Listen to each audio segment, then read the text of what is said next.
इसलिए से नहीं आ रहा आपके। अच्छा, इसके विषय इंट्रो के साथ दोबारा शो कीजिएगा, लिखिए और इंट्रो दे के शो कीजिए।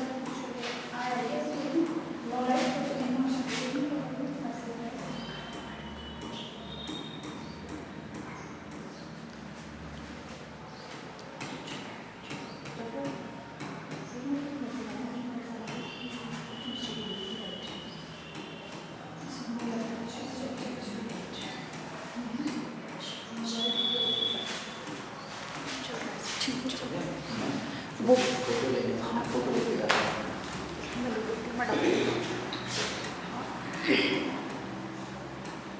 मैम पीछे सब चीज़ें जी हो गया होगा।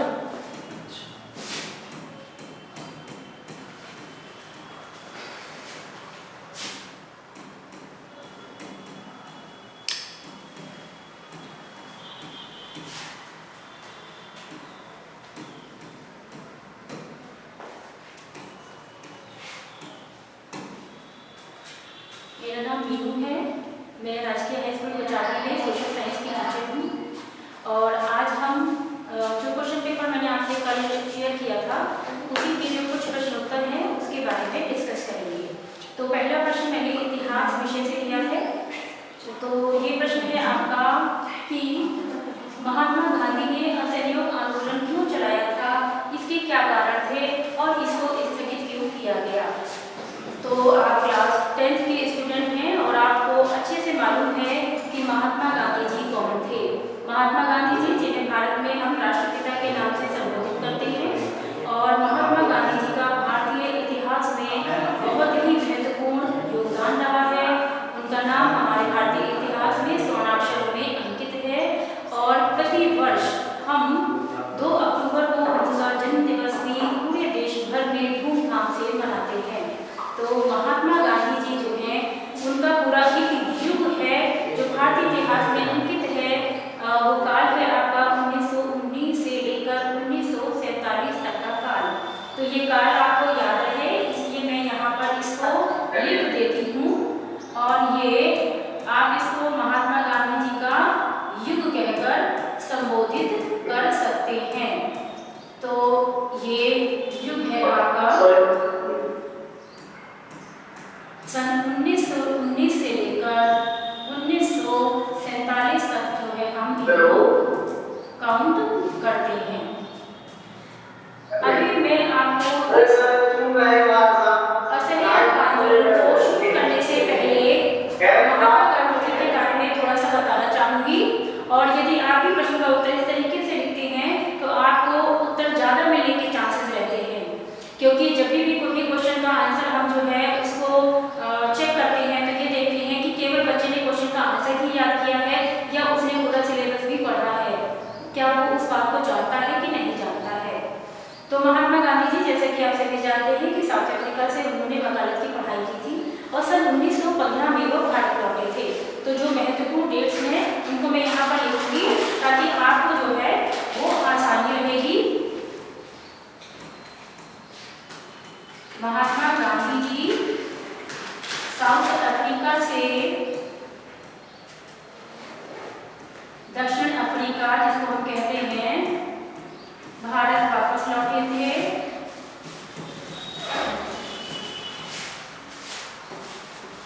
सन 1915 में।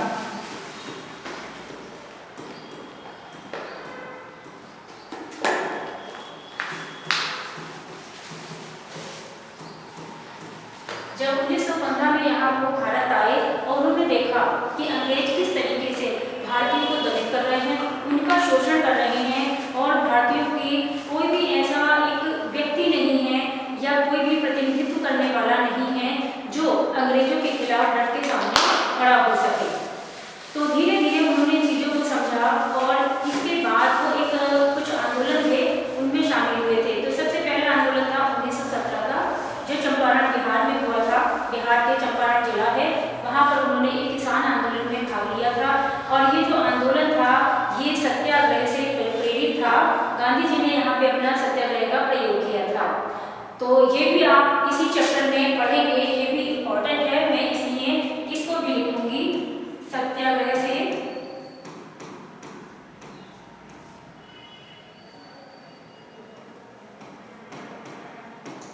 ये हुआ था आपका चंपारण, बिहार के चंपारण जिले में, और इसकी जो डेट है वो है आपकी 1917। यहाँ पर गांधी जी ने किसानों के साथ मिलकर अंग्रेजी हुकूमत को अपनी बातों को मनवाने के लिए पूरी तरीके से उन पर दबाव डाला था, और वहाँ पर इनको पूर्ण सफलता भी प्राप्त हुई थी। तो ये इनका पहला प्रयोग हुआ।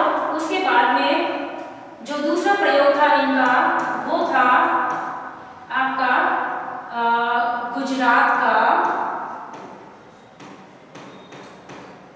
खेड़ा आंदोलन। ये हुआ आपका सन 1918 में। तो ये भी आंदोलन जो था वो किसानों से संबंधित था, और यहाँ पर भी गांधी जी ने अंग्रेजी सरकार को घुटने टेकने के लिए मजबूर कर दिया था।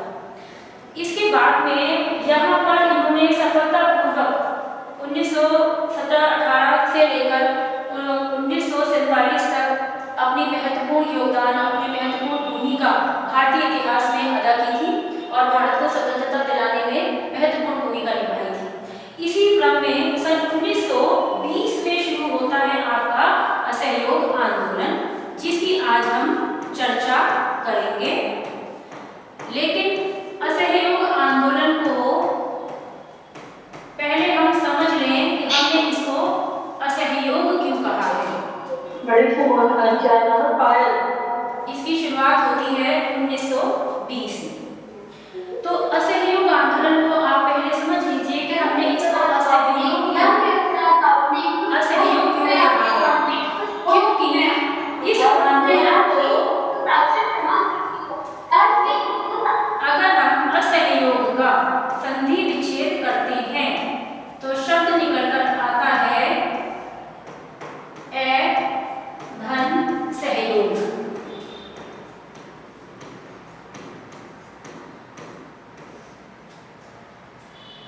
तो असहयोग का संधि विच्छेद करने पर हमें शब्द मिला है, सहयोग जो है वो धन सहयोग से मिलकर बना है।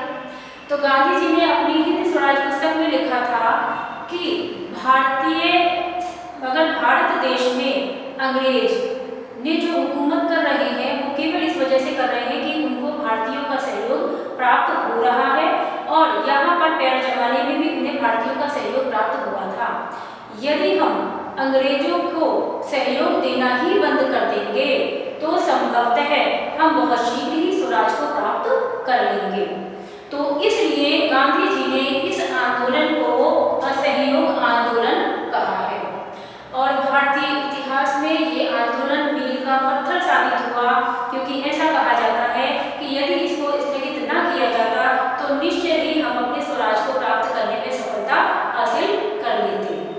तो अब यहाँ से हम शुरुआत करेंगे असहयोग आंदोलन की, या असहयोग आंदोलन के पूरी तरीके से समझने की कि असहयोग आंदोलन के कारण क्या थे। तो जहाँ तक है आपने ये नोट डाउन कर लिया होगा। अब मैं जो है इसको थोड़ा सा रब कर देती हूँ ताकि आगे की चीजें जो है उसको हम क्लियर कर सकें। तो यहाँ से आप देखेंगे तो गांधी जी का ये जो प्रयोग था सहयोग आंदोलन का, इसमें गांधी जी ने ये आह्वान किया था भारतीय जनता से कि हमको जो है अंग्रेजों को अब किसी भी प्रकार का सहयोग देना बंद करना होगा। तो असहयोग आंदोलन की जो आपको पता असहयोग आंदोलन सितंबर 1920 में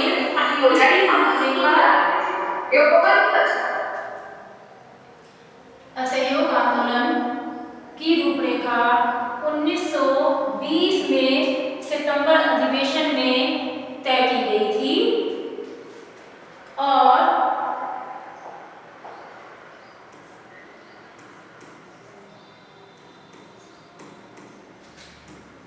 असहयोग आंदोलन इसकी रूपरेखा जो तय की गई थी वो सितंबर 1920 में की गई थी। और ये भी गांधी जी के द्वारा कहा गया था कि यदि असहयोग आंदोलन में हमें सफलता हासिल नहीं हुई और हम अंग्रेजों को भारत से निकालने में सफल नहीं हुए तो हम सभी ने अवज्ञा आंदोलन का सहारा लेंगे।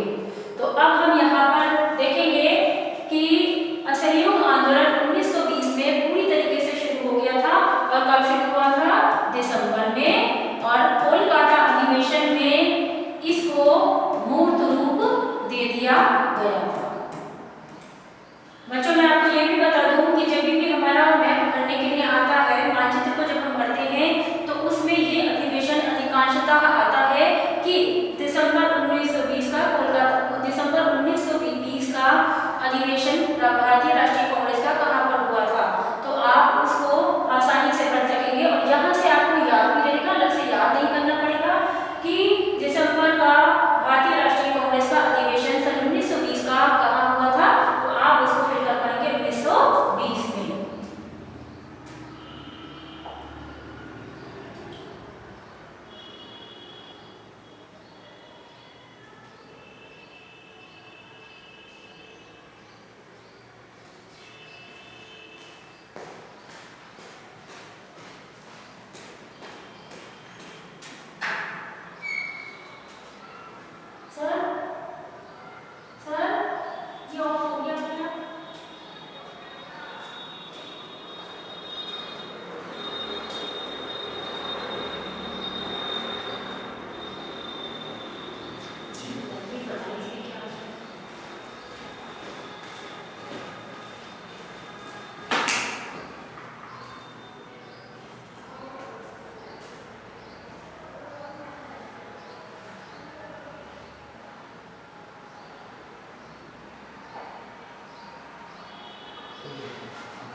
क्लास पूरी कीजिए। दिसंबर 1920 का कांग्रेस अधिवेशन। अब हम जानेंगे कि इसके कारण क्या क्या थे। तो इसका पहला कारण ये था कि पहला विश्व युद्ध हुआ था सन 1914 से लेकर 1918 तक।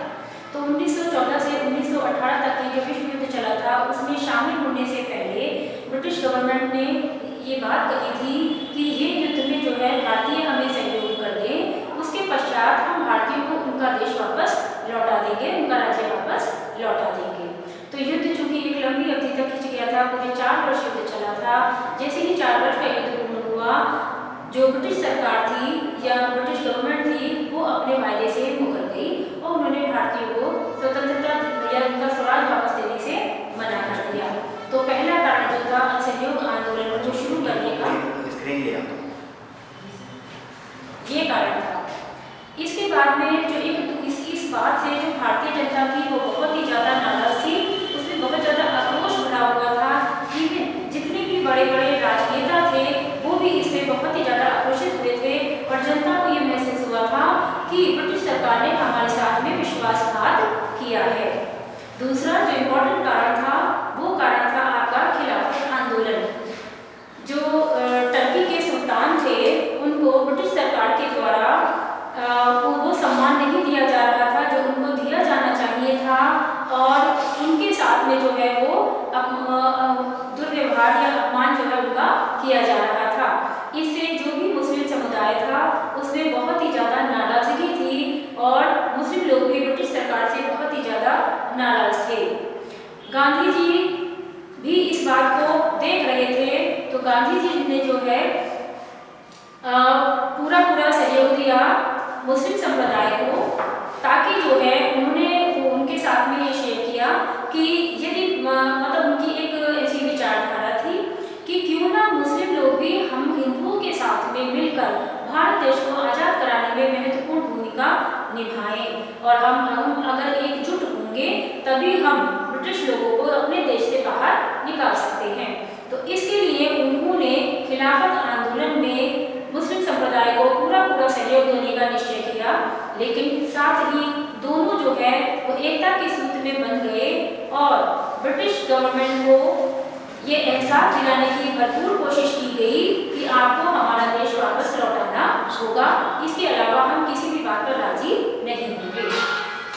खिलाफत आंदोलन के बाद में एक महत्वपूर्ण घटना भारत देश में घटित हुई और वो घटना थी रॉलेट एक्ट। रॉलेट एक्ट 1919 में भारत देश में पारित किया गया था और इस एक्ट के अधीन ये एक खास बात थी, वो ये था कि भारत के किसी भी व्यक्ति को केवल इस वजह से नजरबंद किया जा सकता, केवल इस वजह से गिरफ्तार किया जा सकता था कि जो है वो ब्रिटिश सरकार के खिलाफ कोई षड्यंत्र रचा रहा है या रच रहा है।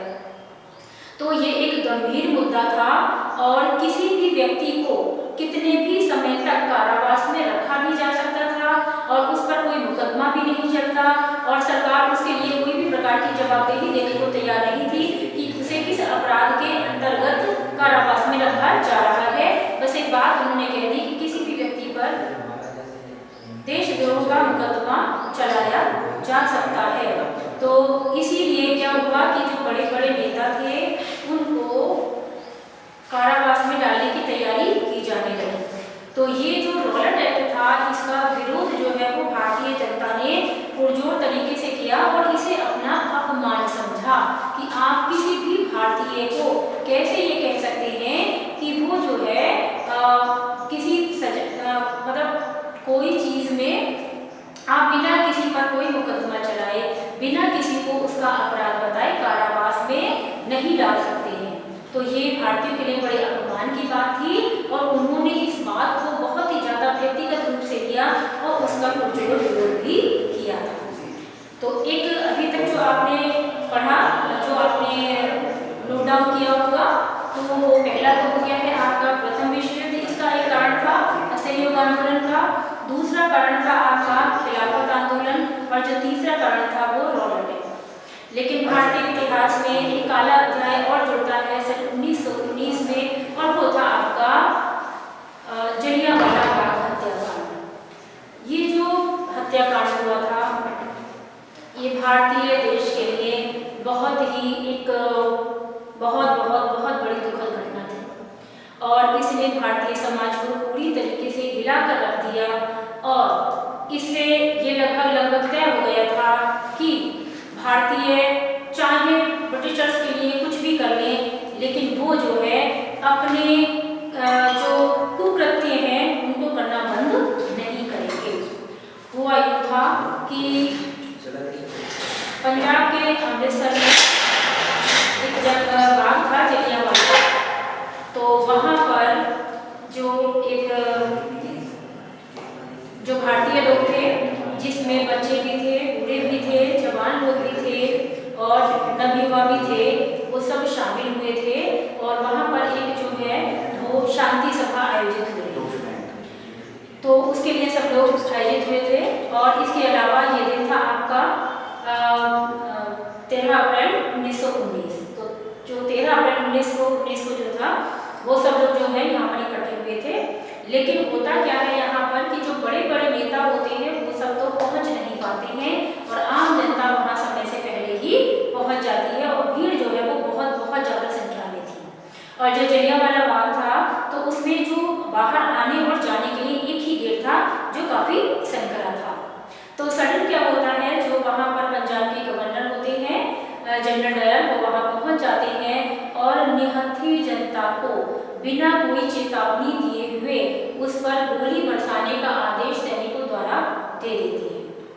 तो यहाँ पर जब गोलियाँ चलनी शुरू होती हैं तो लोग अपनी जान बचाने के लिए भागने लगते हैं और वो कुछ लोग वहाँ पर एक कुआं होता है तो कुछ लोग वहाँ पर अपनी जान बचाने के लिए उस कुएं में छलांग लगा देते हैं। लेकिन देखते ही देखते वो कुआं भी जो है वो लाशों से फट जाता है और वहाँ पर सारे में जो लाशों का है वो ढेर लग जाता है।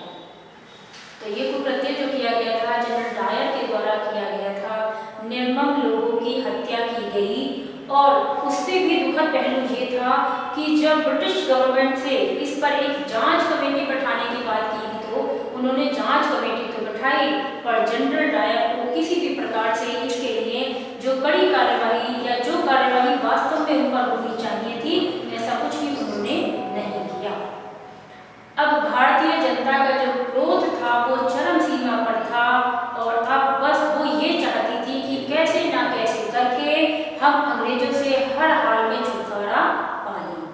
क्योंकि 1914 से 1918 के बीच में जो प्रथम विश्व युद्ध चला था उससे भारत की अर्थव्यवस्था बहुत ही ज़्यादा कमजोर हो गई थी और जो उद्योग धंधे थे वो लगभग उनका जो प्रतिशत था घट के वो 50% तक रह गया था।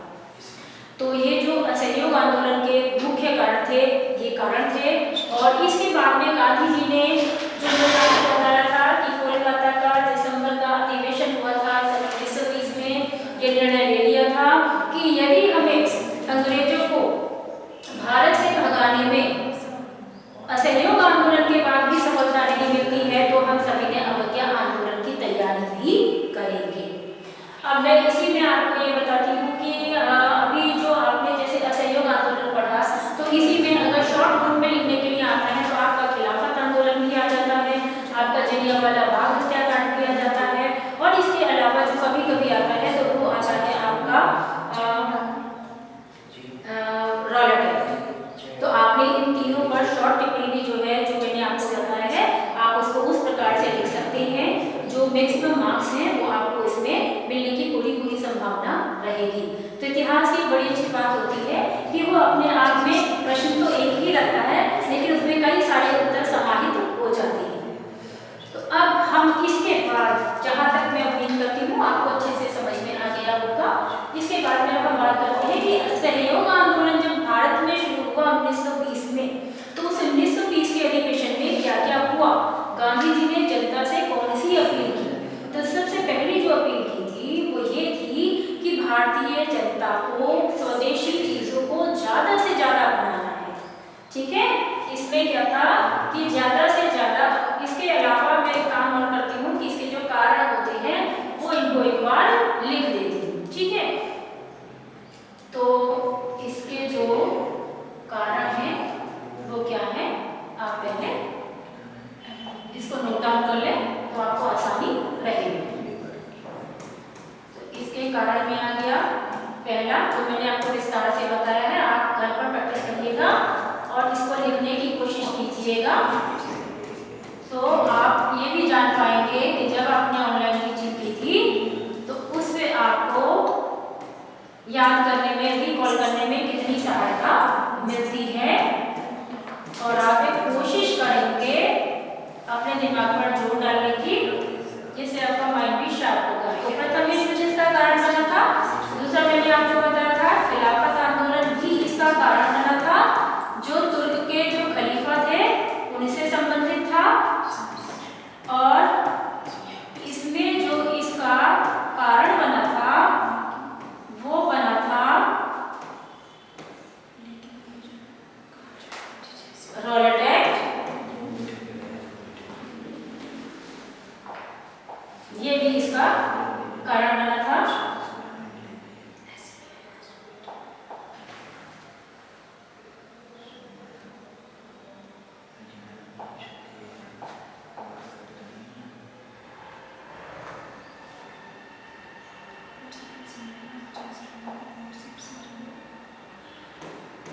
तो खिलाफत आंदोलन भी बच्चों इसका कारण बना था जिसमें इस टाइम हुआ था कि हिंदू और मुस्लिम लोग जो है वो मिलकर भारत को आजाद कराने में सहयोग करेंगे।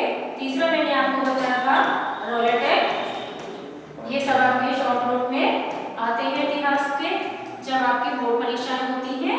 और चौथा आपका था मोस्ट इम्पोर्टेंट जलियांवाला बाग हत्याकांड जो अमृतसर में बैसाखी के दिन हुआ था।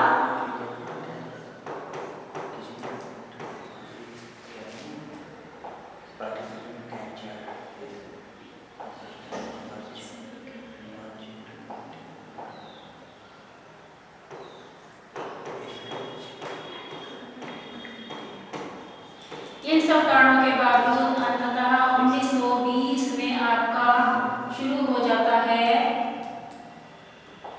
असहयोग आंदोलन।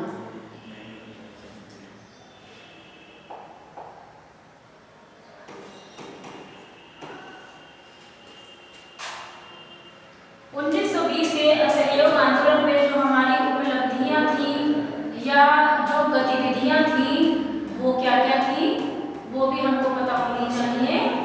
तो ये गतिविधियां जो थी तो इसमें जो आपका पहली गतिविधि ये थी कि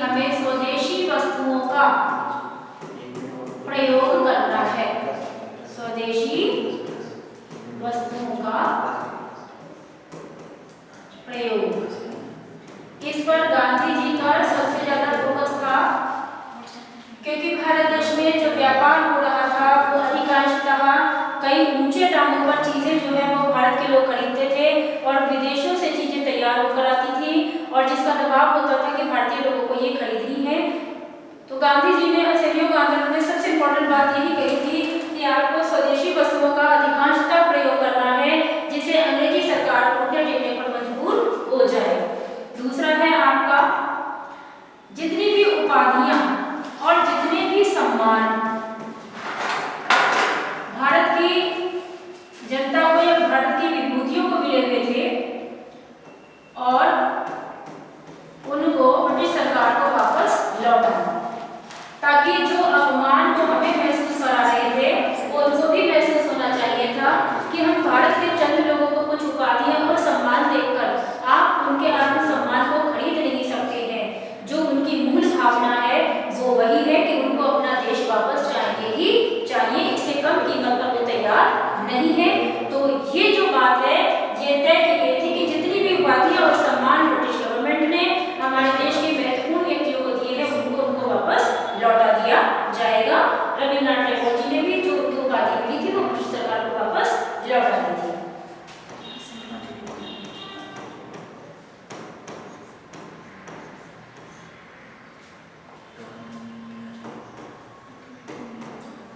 तीसरा और एक बड़ा इम्पोर्टेंट था वो ये था कि विदेशी वस्तुओं की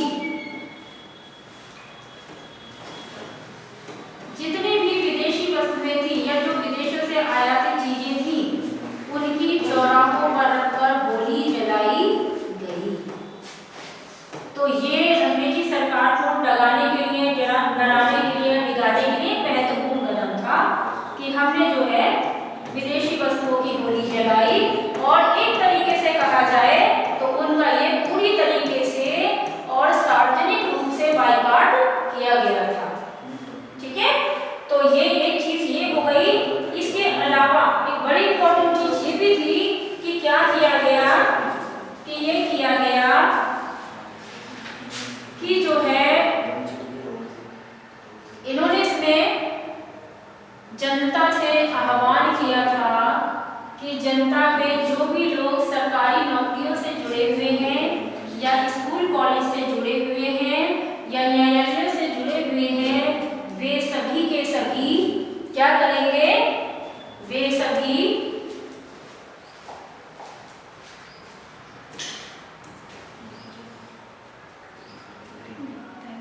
सरकारी दफ्तरों का, न्यायालयों का,